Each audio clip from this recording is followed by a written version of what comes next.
Hello and welcome to this box pleat tutorial. If you're looking to sew a box pleat, you are in the right place. So to get started, for sewing the box pleat, you will need a measuring tool. I'm using an 18-inch ruler, and also two different kinds of pen marking tool type accessories. In keeping with my pleat stylings, I am marking in two different colors. Red for our main lines and blue for our little fold lines.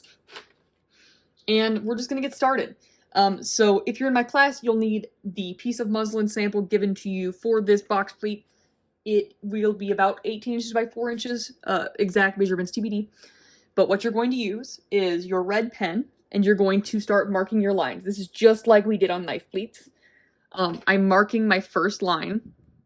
Well, that was just a start one. I'm marking one line at 1 inch, and then one line at 2 inches, and blue line at 2 inches, blue line at 4 inches, red line at 5 inches. So we're following a pattern of 1 inch, 1 inch, 2 inch, 1 inch. And the reason why we're doing this is because when we fold things in,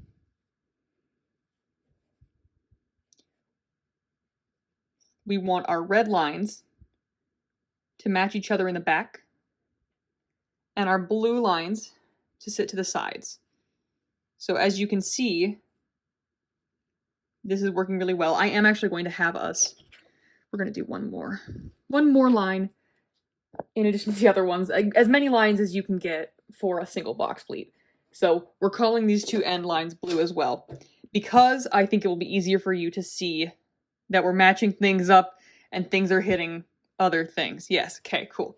So for your first box pleat, you need to mark blue, red, blue, with an inch between each of them, then 2 inches between the next blues, and then blue, red, blue. We're just following little patterns, and I'm just going to show you how to do one of these to start with, and then I will go through and demonstrate how to mark the rest of them, because I think that the amount of notches and lines we're getting on this one gets to be really confusing already. And so I'm just going to try to mitigate and eliminate some of the stress right away by just doing one at a time. Okay, so I'm marking dash lines at each of my blue markings, and then I'm going to mark full lines at each of my red markings. If you were doing this on a real garment, you'd want to be sure to do it on the wrong side, because otherwise you'd have lots of lines on your garment. And if you were doing it on a fabric where you couldn't mark like this, you are absolutely always welcome to do hand thread tracing, which is what I would do if it was a true garment. Okay, so now that I've got all 6 of these lines marked, my blue, red, blue patterns, I'm going to take these 2 red lines and match them up together. And so I'm just seeing where they hit front and back. I'm going to place a pin in them. Ooh, I'm going to scoot this one over a little bit because I did not hit it. There we go. And then I'm going to pin it so that my pin's going down.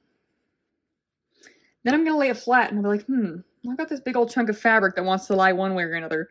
But we're not going to let it do that. We're going to split it so that it's laying evenly on top of everything else. And you should notice these lines, these edges of our folds are lining up with the blue lines we marked on the very outside of our blue, red, blue sandwich.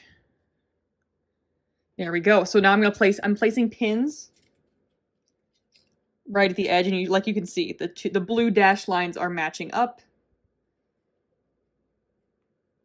And in the back, the center back, we've got our red lines matching up, and I'm actually going to pull this middle pin out now and replace it from this side so that it's not gumming up our sewing machine when it comes time to actually stitch our box pleats. Okay, so that is one box pleat. We're going to do that a couple more times, and then we are going to go stitch them all. If you were just looking how to do it one box pleat, or you feel like you're good to go, you can go ahead and move on to actually stitching them down. But what I'm going to do next is I'm going to repeat the exact same process I just did with that one, probably twice more, I think, to get a total of 3 box pleats. So I want, yep, I'm going to mark one here, one here. So a blue one at 1 inch and 3 inch, a red one at 2 inches, and I'm skipping 4, a blue one at 5 inches, a red one at 6 inches, and a blue one at 7 inches. And I'm gonna extend these lines, doing the exact same thing as I did before. But now it's part 2, Box Pleat 2nd edition.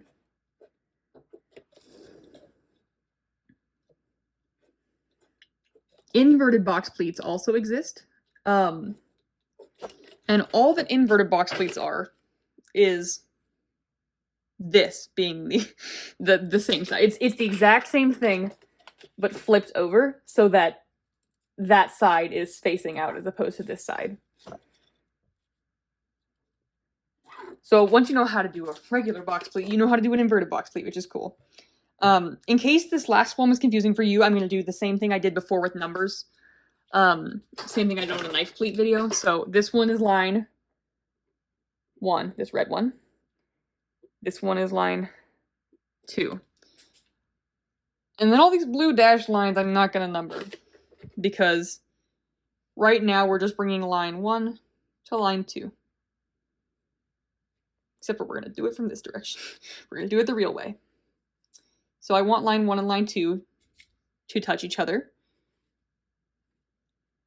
And I'm going to scoot it over until I've got it exactly right. There we go. And then I'm going to lay it flat. I'm going to spread out my middle chunk of fabric until each of the blue dotted lines touch each other. Then I'm going to place pins on the edges and pull that middle one out.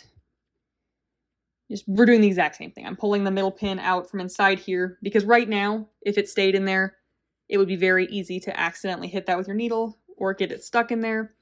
So I'm pulling it out and bringing it to this side. I'm actually putting pins to hold both sides of my fold. And that is our second box pleat. If you are still confused about how to do them, I would skip back. I'm going to go ahead and fold the rest of these to keep this video shorter than it is wanting to be. And then we're going to head over to our machine and baste down our pleats, and then we're done. I've got my 3 box pleats all pinned. They're not sewn yet, but I am going to press them really quick before going over to stitch them, because I always prefer to press my pleats prior to stitching to give me the best and most crisp results.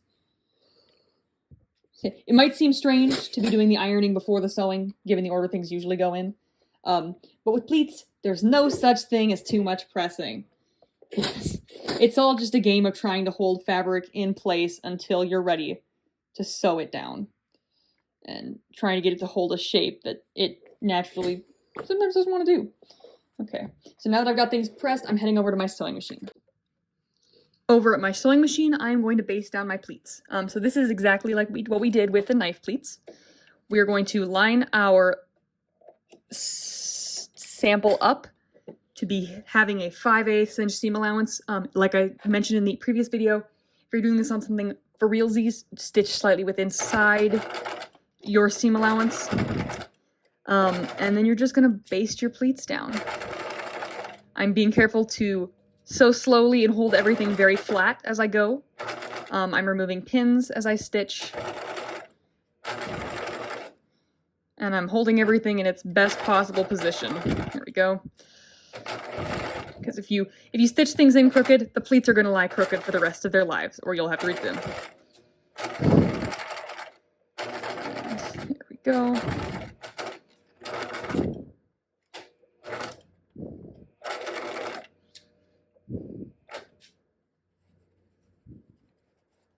That one was laying a little strangely, so I just used my fingers to smooth everything out. And once I reach the end, I'm going to cut my sampler loose. And this is what your box pleat should look like. I'm going to take it over to the other table so you can see a little better, but this is your finished product. This is what your finished box pleat should look like. This is the wrong side, and this is the right side with your box pleats. So this is what a box pleat looks like, and this is what an inverted box pleat looks like. I hope that this tutorial was helpful for you and that you have great luck making your little pleats.